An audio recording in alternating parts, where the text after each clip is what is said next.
Okay, let me know if there is any difficulty so far.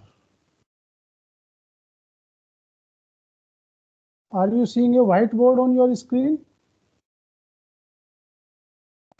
No, sir. No, sir. Okay, fine. So let me know what we have any difficulty so far. What we had discussed last time, I think dispersion compensation, is that right? And 63.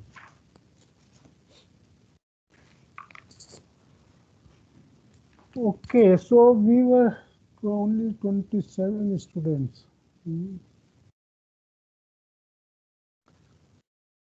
Okay, so let us start. So what we have discussed till now, basically from communication point of view, and from communication point of view, dispersion in optical fiber is extremely important. So we have discussed that what are the factors which contribute to the dispersion in an optical fiber. Then we have discussed what type of different intermodal, intramodal dispersion, how those can be managed. And finally, we have seen that this dispersion shifted fiber, those fibers which have zero dispersion wavelength at 1.3, if we want to use them at 1.55, which is the lowest window.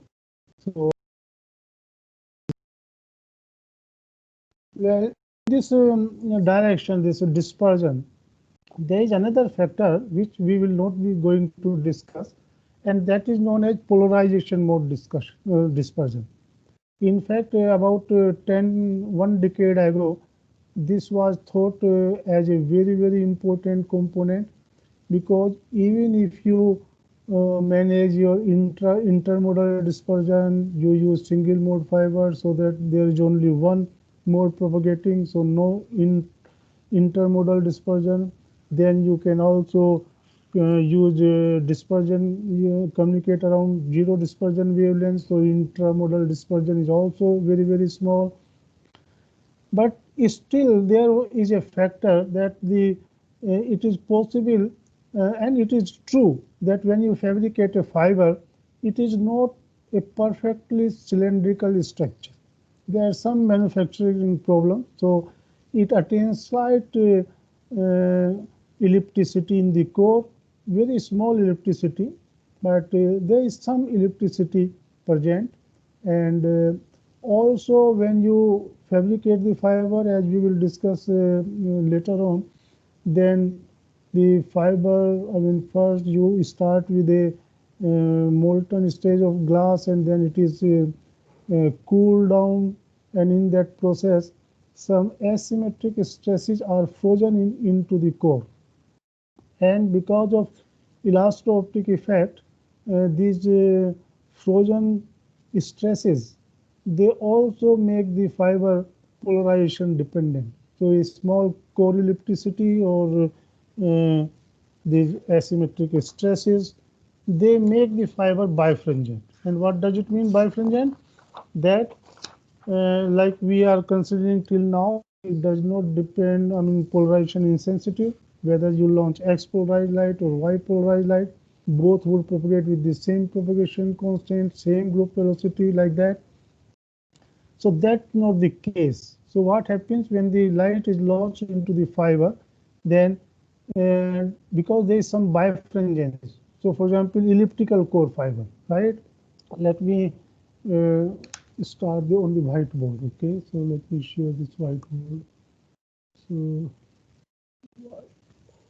screen one. Okay.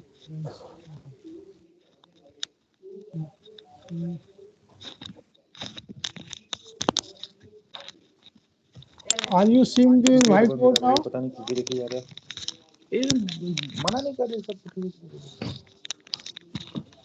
Are you seeing the whiteboard now? Yes, sir, we could see it before, but now we can't see it now. Let me see. Let me try again.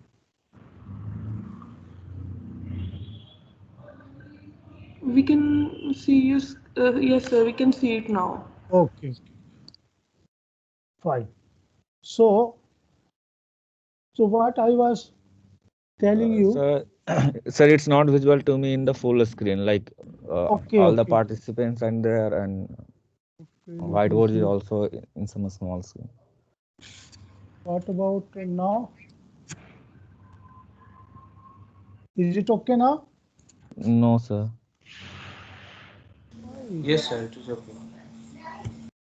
Everybody see the whiteboard now? Yes, sir. Yes, sir. So what I was telling you that in a perfectly circular core fiber, right? Then it is not polarization dependent. So either you have this polarization or this polarization, both would propagate with the same propagation constant, same group velocity, and as a result, they would be reaching at the same time at the output end. So there is no time delay between two orthogonally polarized states. But if your fiber is elliptical, so for example like this, then this polarization state and this polarization state, and they are known as the principal polarization state of this system, they would propagate with different propagation constant. You can have an idea that like we are discussing in the case of planar structure. I mean, if this ellipticity keep on increasing, finally you will get a planar structure. And we know, suppose the direction of propagation is perpendicular to the page, then we know this is T polarized light and this is TM polarized light, and they propagate with different propagation constant and different group velocities. So if fiber is bifringent, polarization dependent, then the two polarization state would reach at different times.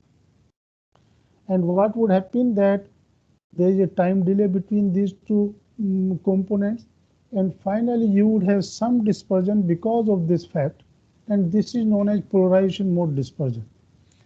So that time about 15 years back, I mean, lot of work was done because people was very eager to increase the uh, information carrying capacity of the fiber, and this was at that time became the limited factor. But later on, we realize that already the information carrying capacity is so large that we do not really require to manage polarization mode dispersion. So this time now, these years, I mean, there is not much interest you will find, but this was a very hot topic some time back. And so we have, in fact, I mean, to summarize, we have in a fiber intermodal dispersion, intramodal dispersion.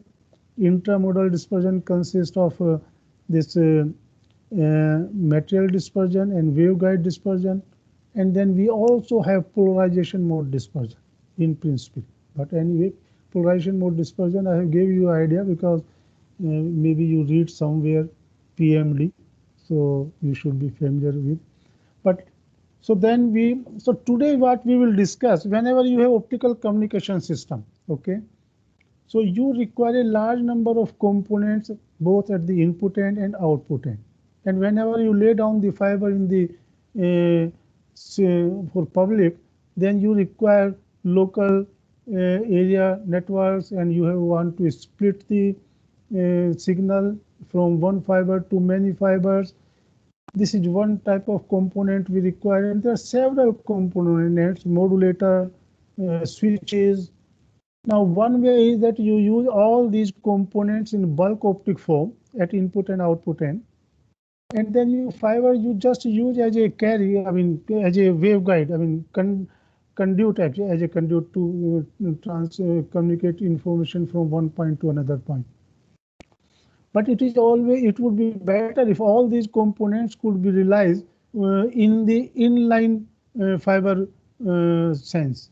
I mean that when light is propagating through the fiber itself, then if you can realize all these functions, that is much important, I mean beneficial, because if you have bulk optic components, then you have to couple energy from bulk optic component to fiber, and there may always be a problem, some relative vibration between the fiber and component, and so this is not really I mean good.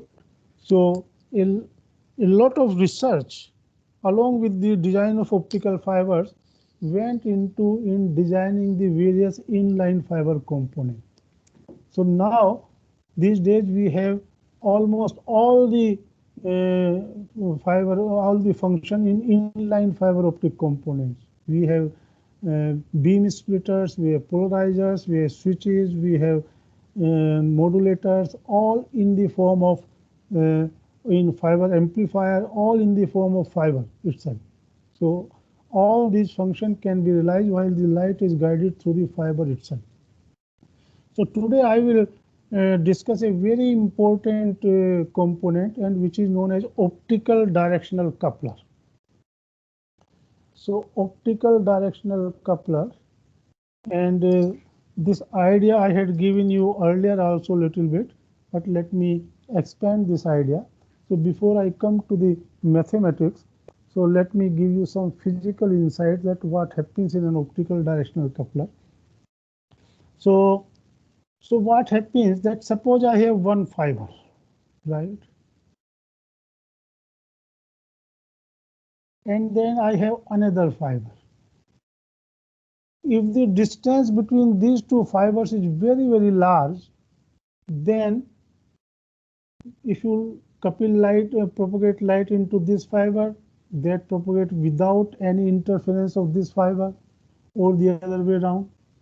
But the moment you bring these fiber very close to each other, so what would happen? That suppose you propagate launch light into this fiber, I am considering single mode fiber, then the field pattern would be like this. And as you know, there is some evanescent field outside the core also. And if the core of the two fibers are very close, then this evanescent field would start overlapping with the modal field of the second fiber.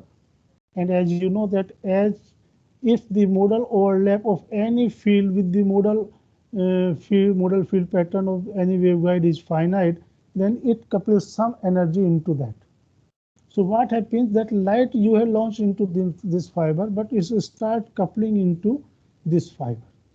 And a very, very interesting things happen that light, let me consider these two identical waveguides. Then if you launch all the power, let me consider, suppose your structure is like this. This is one fiber. And then this is another fiber. Another fiber start from here. So you launch light here. So this is how the light is propagating. And when it comes at this plane, then the evanescent field of this mode start interacting with the modal field pattern of this mode. So some light is launched into this waveguide.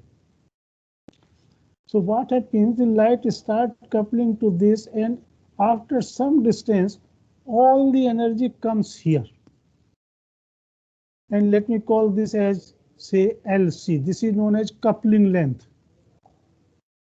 So after another coupling length, all the energy would come back here. And if you restrict the length of the fiber here, so all the energy would be coming, there would be no energy left in this waveguide. But you can, so this is the periodic coupling from one waveguide to another waveguide.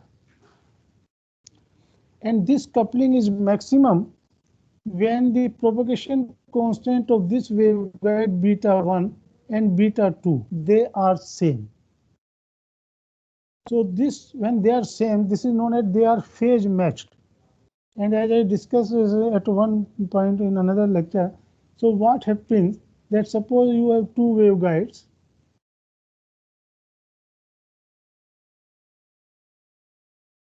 then you can divide it in a large number of parts, right? If I launch energy here, in the first part, suppose you launch 100% energy here. So in the first part, after traveling first part, because of evanescent field coupling, some energy is coupled to this waveguide. Let me say 5%. So it means after this period, 95% energy is in this fiber and 5% is propagating this fiber.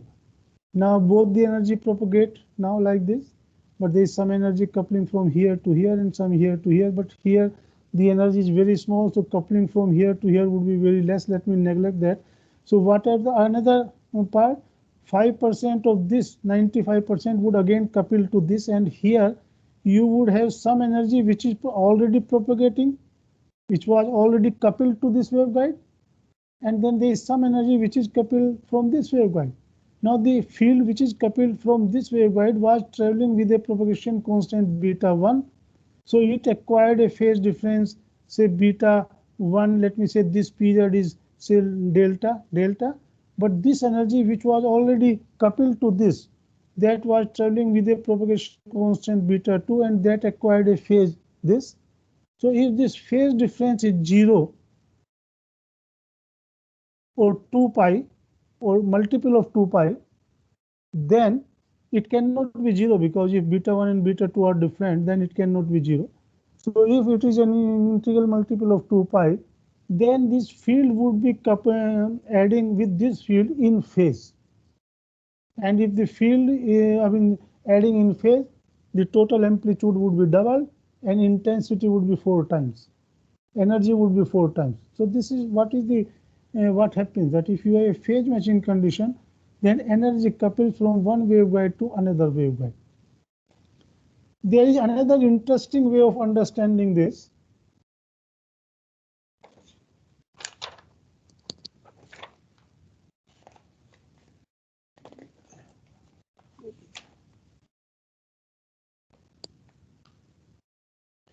So let me consider, suppose you have a planar waveguide structure. Planar waveguide things are easier to understand. So I have a planar waveguide. So, and if I have another planar waveguide like this, so let me consider a structure that you have a high index here, low index here, then low index here, and then N1, N2 like this, where N1 is greater than N2. Now this you can also consider as one waveguide, right? Like you had a single waveguide, now you have 2 cores, so you can solve Maxwell's equations, and suppose each structure is a single mode waveguide. So if you solve the wave equation, what you will find that this combined structure also you can consider as a waveguide. So this supports actually 2 modes. One mode like this, and another mode field pattern would be like this. It is something like this, that if I bring these 2 waveguides very close, then you would have just one waveguide, which would be 2 mode waveguide, and fundamental mode look like this, and first order mode look like this. So that is something like that. So if you bring them very close, then these 2 Gaussian type pattern, they would overlap and would give you a single this pattern, right? And now if you launch energy into this waveguide, 2 mode waveguide, so of axis exciting both the modes like this, there would be a phase difference developed between them, and after a certain distance, if the phase difference is pi, then this mode would be say fundamental mode would become like this, and this would still remain like this, and you will see that the 2 modes would interfere constructively in the second half. So you had launched light here, and that would come out of this wave portion. So this is something like this. So what happens when you launch energy into this waveguide? So when it comes to the plane where you have another waveguide, so this combined structure is supporting 2 modes like this, one and another like this, because you have launched light here. So it so happens these 2 modes are excited with equal amplitude, and such that they are in phase like this in the first waveguide. But now this is a symmetric mode. This propagates with a propagation constant beta s, and this mode propagates with a propagation constant beta a. And after traveling a distance coupling length, what happens? The phase difference between these 2, that becomes pi. If this phase difference becomes pi, then this fundamental mode field pattern would be denoted like this, and there is a phase difference of pi. So now this second mode would be out of phase in the first waveguide. So they would interfere destructively, and light from here, energy would appear in this waveguide, right? So this is how it works. So periodically, when this structure is if the two waveguides are not identical, then this becomes slightly difficult. And but there is another, I mean, you can understand this in another way. There's a very beautiful experiment. I do not know whether you have done it sometime at undergraduate level, but we have this experiment in our undergraduate lab. That suppose you have two pendulum, two simple harmonic pendulum, right? Suppose you had only one pendulum and you make it oscillate. So there is only one way of oscillation. It will oscillate like this, and suppose the time period of this oscillation is t. And you have suppose an identical pendulum, and that also have a time period t. So as such, if they are not coupled, then they would oscillate independently. But suppose I put a spring in between, right? They are coupled. Now, any movement of this would affect this pendulum also. And you can imagine now this pendulum have now two independent modes of oscillation. One, that both the modes are oscillating like this. Both the bows are going like this simultaneously. And another is that like this, that they are out of phase like this. So this propagate oscillate like this, and this oscillate like this, like this. This goes, or let me take another pen. So this comes here and here and here and like this. So what happens if you do a experiment like this, that I hold this pendulum with hand and I move this like this. So I hold this like this and I move this like this, and then I leave both the pendulums. So what you will see, a very nice thing, that initially this pendulum was at rest, but after a certain time it will start oscillating, and after a certain time this would become stationary, momentarily of course, and this would be oscillating. So that is the case when energy is transferred from this pendulum to this pendulum. And after another that time, again this would be oscillating and this would be stationary. So this is the interference between these modes, right? These modes of vibration in time space. And what I have discussed here is that this is the interference of these two modes in physical space. And that is how energy is transferred from one to another. Now, for example, exact way of to find out what is the value of coupling length, what I should do, whatever, suppose you have an optical fiber. Okay, suppose I have this structure, right?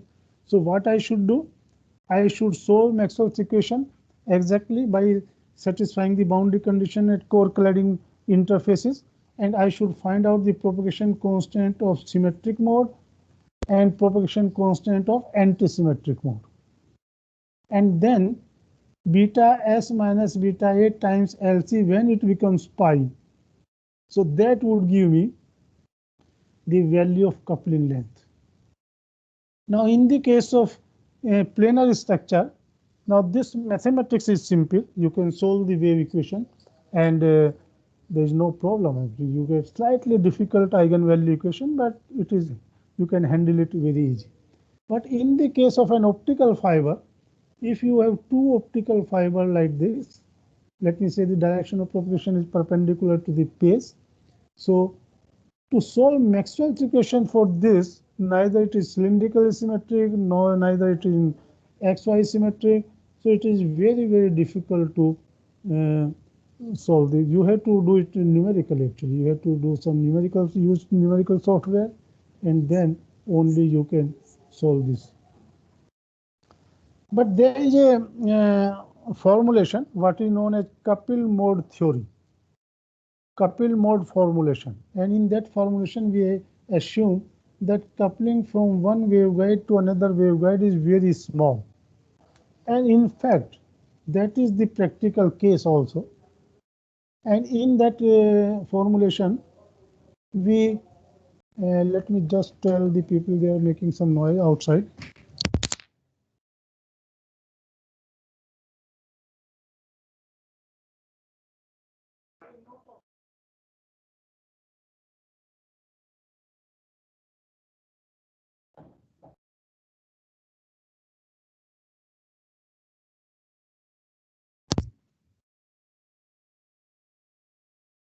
Yeah. So can you hear me properly? Yes, sir. So what I was saying, that in the case of optical fiber, to solve Maxwell's equation is a bit difficult. So we have a approximate formulation, what is known as coupled mode. And in the coupled mode theory, basic assumption is that coupling from one waveguide to another waveguide is quite small. And that is of course true. So I am not going to very rigorous formulation of coupled mode theory. This is also given in both the books. In fact, Introduction to Fiber Optics and this optical electronics by Professor Ghatak and Tyagarajan. And what I will do, I will follow this book, Optical Electronics by Ghatak and Tyagarajan, and I will discuss this coupled mode analysis, and not starting from the basic equations, but some okay, you will understand it. So let me do one thing, that I will share another, I will share with you a book now, Optical Electronics. Small doubt. Bolo, yes. Like you mentioned, when we couple light in the fiber, so as we compare it to the case of pendulum, like there, when we see that one is on rest and one is moving, then we give them a gap, like we incline one of the pendulum with some angle, and there is a rest, then there is a interference like this, that one is at rest, one is moving. Right. So in fiber, how do we do this? Like, how do we get a phase shift of pi? What makes it get the pi phase shift initially? Oh, I had. Are you seeing the whiteboard now? No, sir. Okay, let me share again.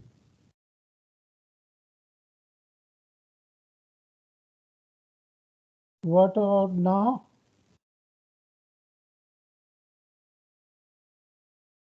Are you seeing the whiteboard now? Yes, sir. Yes. So basically, yes. So you have this. See, when in the case of pendulum, when they were not coupled, then each pendulum oscillated with its own mode of oscillation, right? And similarly here, when this light, this waveguide is not coupled with this waveguide, so up to this point light is not coupled, because there is no waveguide here. So the moment light comes here, it start coupling with this. So it is something like that. In the case of pendulum, you have attached a spring. So now this structure consists two modes. This is symmetric mode of vibration, and this is anti-symmetric mode of vibration, right? Yes, sir. And similarly here you have one symmetric mode and another anti-symmetric mode. So in the case of pendulum, what is happening, because their time period are different, after a certain time, what happens that, so let me come from this picture, first of this picture, right? So initially when like this, can you see? Okay. Initially, when you start with this, right? you have one pendulum stopped, another is displaced. Then you can basically excite these two modes with equal amplitude. And you can see, because of this mode, this pendulum have a displacement on the left side, and because of this mode, this pendulum also have a displacement of left side. So basically the total displacement on the left side, but because of this mode, this pendulum would be on the right hand side, this would be on the left hand side, and if they have equal amplitude, then they would cancel each other effect, and you will get this picture, right? So Yes. what happens after certain distance, because their time periods are different, so after a certain distance, what is happening, that this pendulum is complete an integer number of oscillations. So this position would be like this, but this pendulum that completes n plus half oscillations, right? Like this. So what would happen, that now because of this mode, the displacement of this would cancel each other. So this pendulum, as a result, this pendulum would be stationary, and because of this, they would add up, and your displacement would be like this. So this is what happening here. So when you launch light in this waveguide, so at this point when they are start coupling, so it is excite both these modes with equal amplitude. And if they are excited with amplitude, you can see that because field pattern of this mode is out of phase with this in the second waveguide, so there would, at this plane, there will be no energy here, but all the energy would be here, because this and this would be a constructive interference with them. But after a distance, when the phase difference is pi, beta s minus beta a times LC is equal to pi, then the relative phase difference will be something like that. And the two modes would start interfering destructively in the first waveguide, while constructively in the second waveguide. So this is what is happening. Do you understand now? Yes, sir. Now I got it. Okay. Thank you, sir. Okay. Any other doubt? So let me now close this screen, and I would share a book now. So I will do it like this. I like this, and mhm.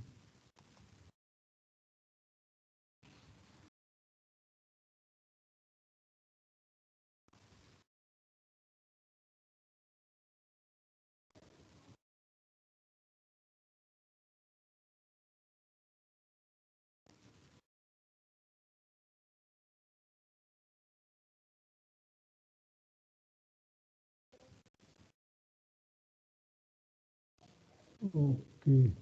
So let me see this. This is page number. Just a moment.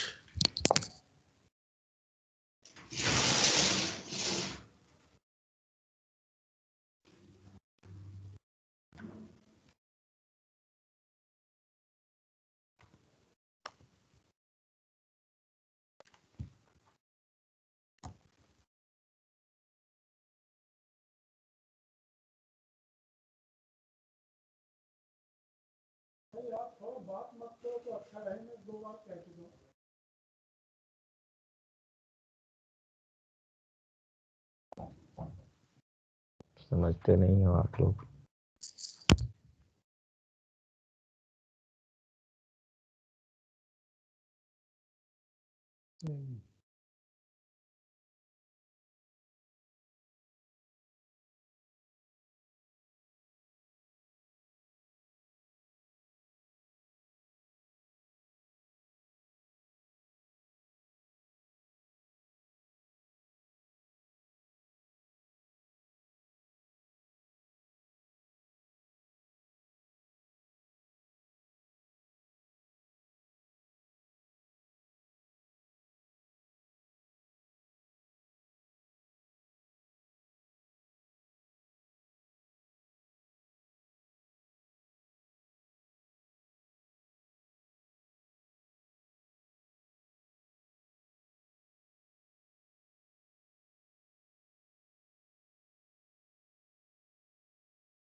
What are you seeing on your screen now?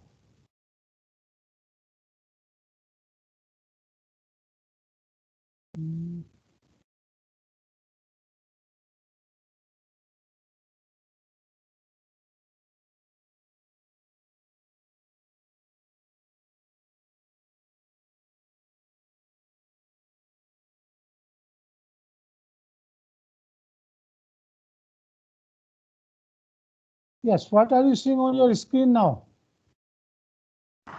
Book, sir. Okay, good. So let me do one thing. This is fine. Okay. So this is what will be discussing today, the optical directional coupler. So anyway, we need not to go through this. Yeah. So this is how an optical directional coupler looks like. So actually this configuration they have shown in the case of a planar structure, but this is basically same in the case of optical fibers also. So you have two waveguides and they somehow come in a region when they are very close to each other, and then the distance between the two waveguides again starts increasing. So basically these two waveguides are coupling between these two this region in a region of length L. So now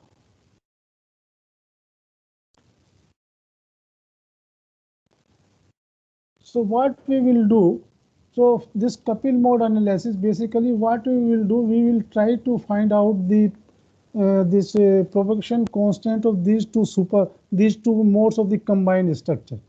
The modes of the combined structure, we call them super modes, right? Just to distinguish between the modes of an individual waveguide with the modes of this combined structure of both the waveguides. So let me consider that waveguide 1, only just waveguide 1, and suppose the field is propagating with a propagation constant beta 1 in this waveguide, and amplitude in that waveguide is suppose A. So the field amplitude as a function of Z, this is should be quite clear that the Z dependence is exponential minus I omega t minus beta Z. So Z dependence is exponential minus I beta 1 Z. So the rate of change of field in waveguide 1 when there is no waveguide 2, then it will be just simply minus I beta 1 times A. Sir, have you shared something? I can't see the slides or book on my screen. I am just seeing the participants. What about other people also? Are you seeing the So We we slides? can, can see the book. we can see, sir. अच्छा, let Yes, me we can see. see the book. So, Sir, आप sir, बताइए. Now now you it's can see. visible, sir. Yes, sir. Okay. Earlier it No, was not. for me it's not visible. Why? So I would say then you, if you have this book of optical electronics, you Yes, look I that book have. page number 448. Okay. Okay. Equation chapter 14, 14.81. So I am going exactly along this. How come all the students are seeing the book, but you are No, not sir. seeing the book? Only today I am having this problem. अच्छा चलो फिर आप उसको book को देखिए चलो, right? 448. 448 page number in my book, and this is equation 14.81. Yes, I got. Okay. So in the absence of the second waveguide, the field would vary with respect to Z like minus I beta 1 A. And similarly, if the first waveguide is not there, and in the second waveguide, because the field is propagating with the propagation constant beta 2, then the field, and let me call the field amplitude in waveguide 2 as B. So dB by dz will be minus I beta 2 B, right? This is the case when the two waveguides are not coupling. So the distance between the two waveguides is extremely small. So now what we say now, that suppose you bring them very close. So what would be happening? The field in waveguide 1 would be affected by the field in waveguide 2 and vice versa. Similarly, the field in waveguide 2 would be affected by the field in waveguide 1. So there is a coupling, and that coupling I take into account through these equations. So I say that dA by dz, that rate of change of field in waveguide A1, which was minus I beta 1A. Now let me say that this is now affected by field in B, like, and that constant which is responsible that how much coupling is taking place, that I take into account through this term I kappa 1 2. So kappa 1 2 is a measure of coupling from waveguide 2 to waveguide 1, right? And similarly, I say that in the presence of the first waveguide, now rate of change of field with respect to Z would be, which was initially when there was no coupling, as minus I beta 2B. Now because of coupling from waveguide A, and that I take into account through a coupling coefficient kappa 2 1. And of course, what is the field in waveguide A, that would be deciding how much is coupling is taking place. So kappa 1 and kappa 2 represent the strength of interaction between the two modes and are referred to as coupling coefficient. In the absence of any interaction, naturally the coupling coefficient 1 and 2 both would be 0. And as you can guess, I mean, basically kappa 1 to kappa 2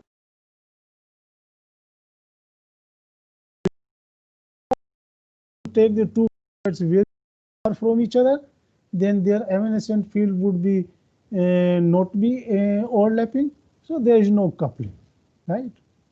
So in Appendix G, this detailed discussion is given, and they have also derived the equations for coupling coefficient. So if you are interested, you can go through Appendix G, right?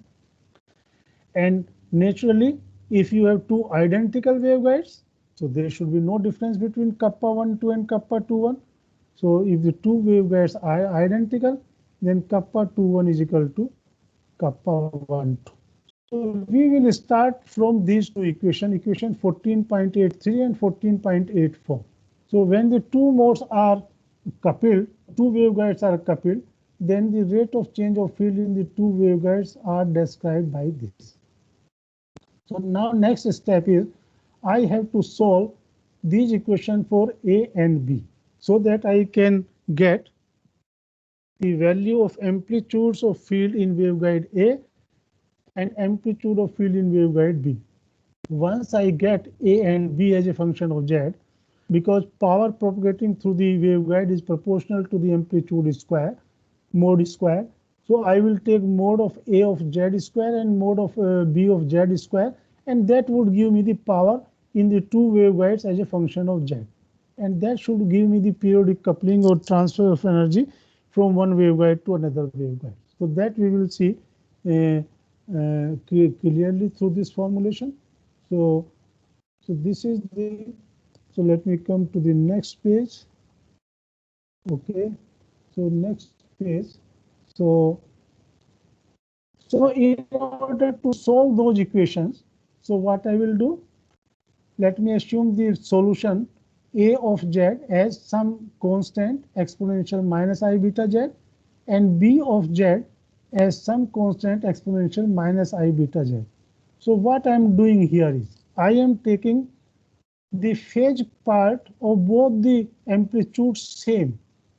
So what I'm saying is I am looking for the solutions A, Z and B, Z, which are propagating with the same propagation constant. So in a sense, I am looking for the two modes of the structure, because whether it is symmetric mode or anti-symmetric mode, the propagation constant of field symmetric mode in waveguide A and B would be same, beta S, and similarly for anti-symmetric mode, the propagation constant for field in waveguide A and B would be beta A.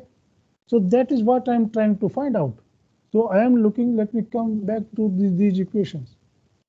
So, okay, no, I'm not able to switch off. Anyway, so let me come what I was saying here. So what I am doing, I am repeating, I am solving these two equations, A for A of Z and B of Z, and I am looking for the solution of this type. So what I will do, let me put A of z and B of z in these two equations, 14.83 and 14.84. So A, I put A0 exponential minus I beta z, and B as exponential. So here you will get A naught multiplied by minus I beta and exponential minus I beta.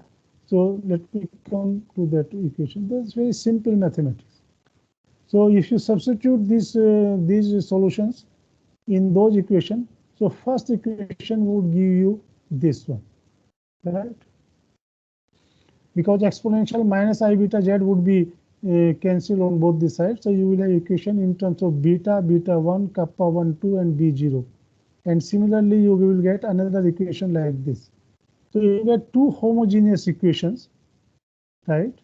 And these two homogeneous equations would have a non-trivial solution only when coefficient determinant of these two equations is 0. So coefficient determinant would be determinant beta minus beta 1, then second minus kappa 1, 2, third component beta minus beta 2, and minus kappa 2. If you put it equal to 0, then you get this quadratic equation. So basically you get beta 1, beta minus beta 1 multiplied by minus kappa 2, 1 minus kappa 1, 2 multiplied by beta 1 minus beta 2 is equal to 0. I hope you understand how to find out the coefficient determinant of these two homogeneous equations. And if you put that coefficient determinant equal to 0, then you will get this. Any doubt here? Let me know. No, sir. No, okay, that's a simple mathematics. So you will get this equation. And you can solve this equation like x square plus bx plus c is equal to 0. So that solutions are, you know that solutions are minus b plus minus under root b square minus 4ac upon twice a twice, or if you have ax square plus b x plus c is equal to 0, then the solutions are x is equal to minus b plus minus under root b square minus 4ac upon twice a. So doing that way, the two solutions possible values of beta are given by this. One solution is half beta 1 plus beta 2 plus under root 1 by 4 beta 1 minus beta 2 square plus kappa square. Kappa square is nothing but the product of these two coefficients, kappa 1, 2 and kappa 2. And another possible value of beta is nothing but negative of this. Now you have two possible values. The positive sign I denote by beta s, and for negative sign I denote by beta a. I will show you later on that beta s corresponds to symmetric supermode of the structure which I had discussed in that whiteboard, and beta a corresponds to the antisymmetric mode of the structure. So total amplitude in waveguide 1 would be amplitude because of the symmetric mode and amplitude because of antisymmetric mode. And let me assume that AS is the amplitude because of symmetric mode, because it is propagating with beta s. So the field would be AS exponential minus I beta z, and then plus field because of antisymmetric mode, and then it would be AA and exponential minus I beta az. And by the way, if you look at this equation, or you can look at this equation, it doesn't matter. So say this equation. See the amplitude in waveguide A, in waveguide A, because, or any waveguide, because of A, or let me say amplitude in waveguide B, is related with amplitude in A through this relation. B0 is nothing but A0 into beta minus beta 1 by kappa 1, 2, right? So similarly here beta S would be now beta S minus beta 1 divided by kappa 1, 2 times AS. So field of symmetric mode or anti-symmetric mode in waveguide 2 is related with its amplitude in waveguide A. So instead of writing Bs here, we have directly written from this equation As beta s minus beta 1 upon kappa 1 2, and it is propagating with beta s, so I will write down this. And similarly, anti-symmetric mode, the amplitude BA would be like this. So these are the field patterns in waveguide A and waveguide B. And I will stop after this equation, that if I assume that the two waveguides are identical, then beta 1 and beta 2 should be same, and let me call it beta 0. And naturally then beta s would be from here. Beta s would be half beta 0 plus beta 0 is beta 0, plus, since beta 1 and beta 2 are same, so this term would be 0, and you will have beta 0 plus kappa, and beta a similarly would be beta 0 minus kappa. And now if you use these two values in these equations, and if you write down, or you can use, this beta s, right? Beta s minus beta 1 by kappa 1, 2. So you will see that beta s is equal to beta 0 plus kappa. So beta 0 plus kappa minus beta 0, that would be kappa divided by kappa. So B0 would be equal to A0. So what we are seeing, that in case the two waveguides are identical, then field in waveguide B for symmetric mode for beta is equal to beta s would be same as in the second waveguide, and that is what a symmetric mode is. That field in both the waveguides is same, of same sign. But if you put beta is equal to beta a here, then you will find that B0 is nothing but minus A0. So this is anti-symmetric mode. So that is why I had used this suffix beta s and beta a corresponding to positive and negative sign in this equation 14.90. So I will stop here, and then we will see next time. Using this formulation, we will obtain expressions for field amplitude A of z, B of z, and then we will find out the power in waveguide 1 and 2, and then we will discuss what are the implications of this and where can we use these equations. So I would stop here. So if there is any question, please let me know.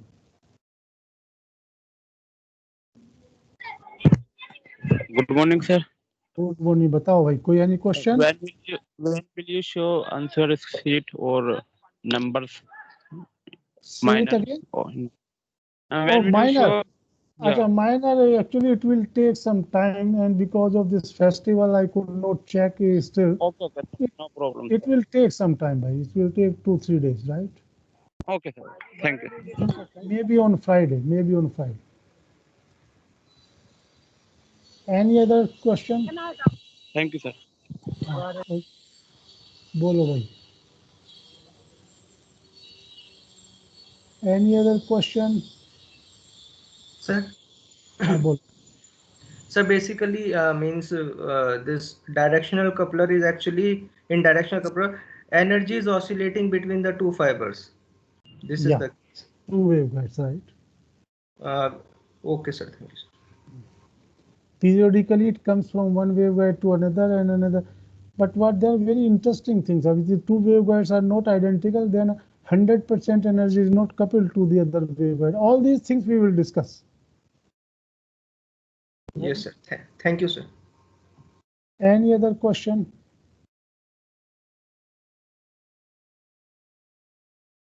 Okay, I am stopping. I have a doubt.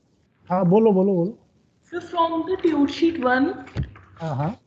sir, in this tube sheet, there is a question number 4, if you can see. Okay, let me bring that. Let me open the tutorial sheet. Okay, tutorial sheet 1.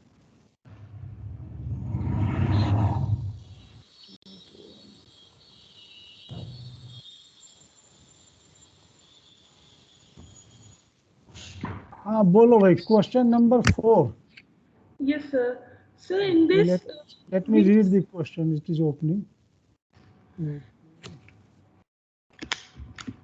A single mode waveguide is spliced to a few mode waveguide, figure 2 right, whose beat parameter is slightly more than 2 pi. If an unpolarized light is coupled at the input of the single mode, which TEM modes would be excited and why? हाँ बोलो भाई. so in this we have said the first 5 TE and TM modes will be excited, but shouldn't it only symmetrical modes should be excited, because single mode waveguide will, when the single mode waveguide's light is launched into another, so there will be symmetrical, like we say that single mode waveguides support fundamental mode, that is No, what I have given is that input waveguide is a single mode waveguide, but that next waveguide is a few mode waveguide. It supports more than one mode, right? Yes, Whose sir. parameter is 2 pi. So first of all, you tell me how many modes it will support. So I want to say that it will support only symmetrical mode. I understand that first 5 modes will have cutoff up to 2 pi. Acha, you are right. Okay, first 5 mode. Okay. You are very much right. So actually, I should have shown the off-axis alignment, right? There should be some. I will look into this problem and then come back, right? Yes, sir. Good. If you have noticed this, yeah. Thank you, sir. Any other question? Sir, I had one more question. Please give me a minute. हाँ I have, बोलो बोलो. but Yeah, I am good, just good. understanding my question again. It has been few days that I read it. You don't remember the question now? Sir, I have written something about it. Just I am just seeing that what was it. Do you have a next class also? Sir, I don't have a class. Okay, okay. Then those who want to leave the meeting, they can leave the meeting, right?